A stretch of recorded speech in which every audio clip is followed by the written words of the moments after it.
heard about ayahuasca in the past, but didn't know much about it until recently when a friend of mine just reached out of the blue and said, hey, I think this would be amazing for you. It was amazing for me. And I actually didn't research it a whole lot before going into it, partly because I didn't want to freak myself out about it.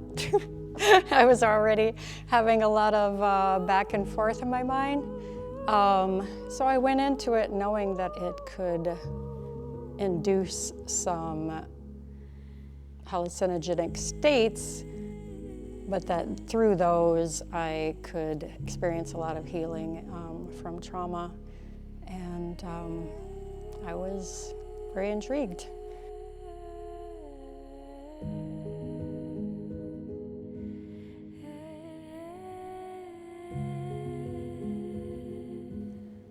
I was experiencing a lot of anxiety at the time, and I would even say depression. I was struggling with depression because my oldest son passed away a little over 6 years ago in the fall, and his birthday's in the fall. The friend who reached out remembered that story,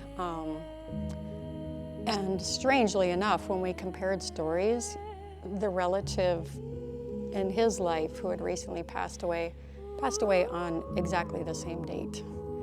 And that was part of what convinced me that this is probably meant to happen at this time. It's just too strange.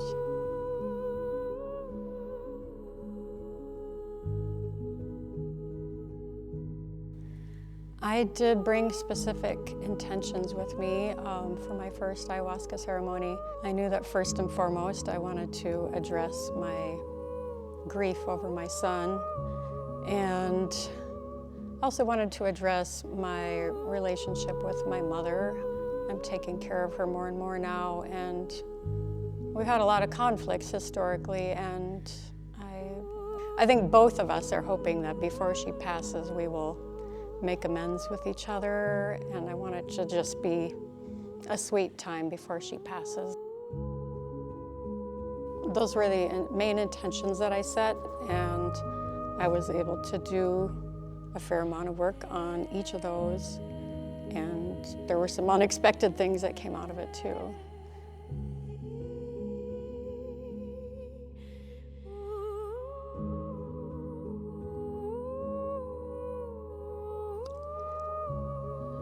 At first I just felt disoriented to my surroundings. Boundaries seemed fuzzy, and my perception of depth and time and things like that shifted. And then the emotional impact came in, and I would say to me it was like the unpeeling of an onion. Like the layers of pretense and defense, self-protection, societal norms, and attempts at keeping everything together, all that just started to fall away and got peeled down to the emotional core, like the deep wounds, and I just found myself sobbing for what seemed like hours. But I wasn't regretting that I was sobbing. I knew that that was what I came for, that I came to do that deep emotional processing. And I felt really blessed, even though it was extremely, extremely hard work, like one of the hardest nights of my life. It felt good. It was actually after that point that I had my most beautiful,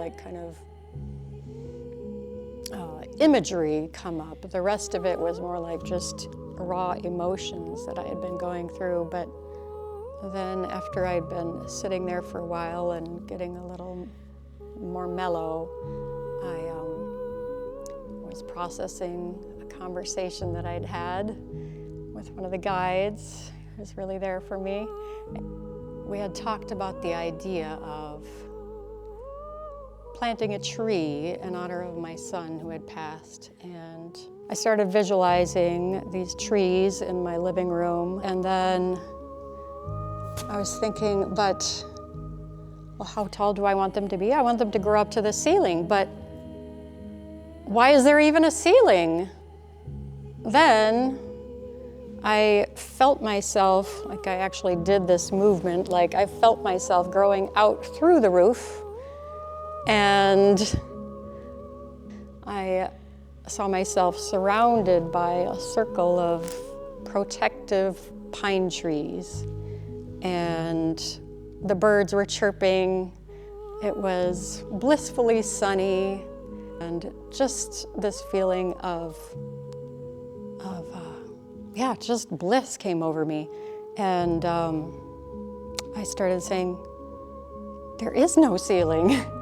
There is no ceiling. I just kept saying it over and over, and I have to tell my mom, I have to tell my kids, there is no ceiling.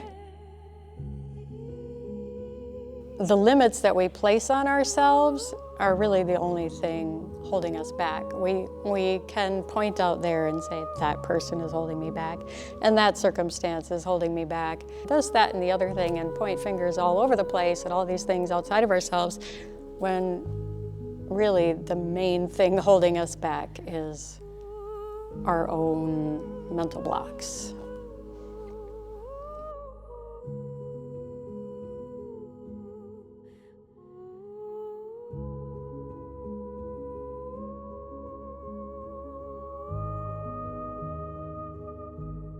Right after the ceremony, I have to say that I just felt elated because I'd let go of so much baggage. I'd processed so much trauma. I'm not feeling depressed.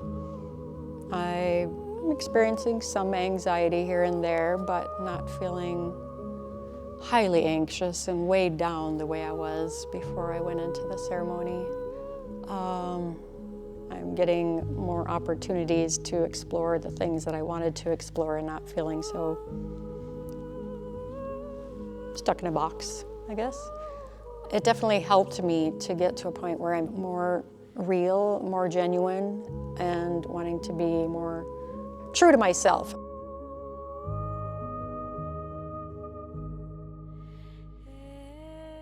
The guides were a huge part of it for me. They definitely know what they're doing, and they give you a sense that they're a safe container for your emotions and for whatever comes up, whether it's vomit or whether it's horrible stuff that's coming out of your unconscious. I just felt that I was in safe hands and in the right hands to be experiencing what I was experiencing. So for anybody looking to get into this, to try this, I definitely recommend doing it with a safe group like this one, where you have trained guides who really know what they're doing and really know the plant and what it can do.